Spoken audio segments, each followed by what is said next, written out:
Welcome back to At Your Leisure. I'm Curt with Slikrok Productions, and today we want to do a review on the new Polaris Pro R.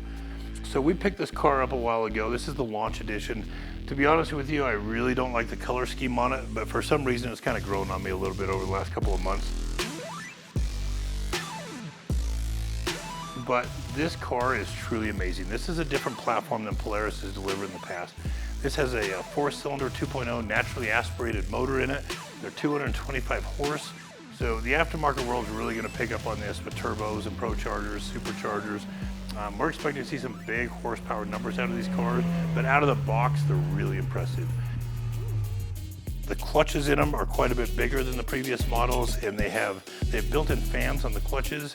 So as the clutches turn, it actually draws the air in and it cools the belts down. So we're expecting the clutch longevity to be a lot longer in it, but also the motor longevity. Typically 5,000 to 10,000 miles is about the life expectancy you get out of a motor on a RZR. I think these are going to go 2 or 3 times that at least. There's a cold air intake from the front now that it pulls air out of, so it's not pulling hot air from around the engine compartment. The rear seats are a stow and go, which is a really cool design on it. But the suspension is what I really want to talk about. This is really set up like a trophy truck. Quite a bit different than the previous models. There's still a trailing arm system, but they've relocated the shock to the lower control arm. So the way they've set this up and the way that it handles, it just absorbs whoops and bumps like no other car I've been in. Really, the faster you drive this car, the better this car handles. They truly are nimble and amazing. They're very responsive. Another really cool thing about this car, the rear differential is separated now. It's isolated outside of the transmission. It's bigger than an 8-inch ring gear. They have automotive drive shafts in them, automotive U-joints in them. This car should outlast and have a lot more longevity than the previous Polaris models. Drawback to this car though is it is really long.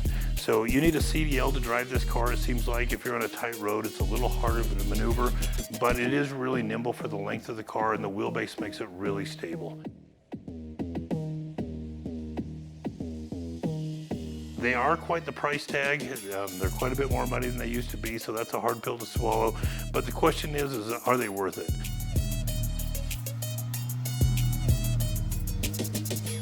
There's a lot of buzz around this car. This car has really morphed from the platform they first came out with to what they are today.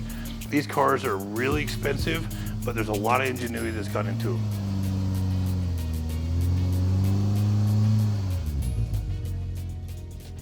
So over the next couple of months, we're going to do quite a few segments out in this car, and we're going to break this down piece by piece and show you what this car is capable of. We'll be right back with At Your Leisure.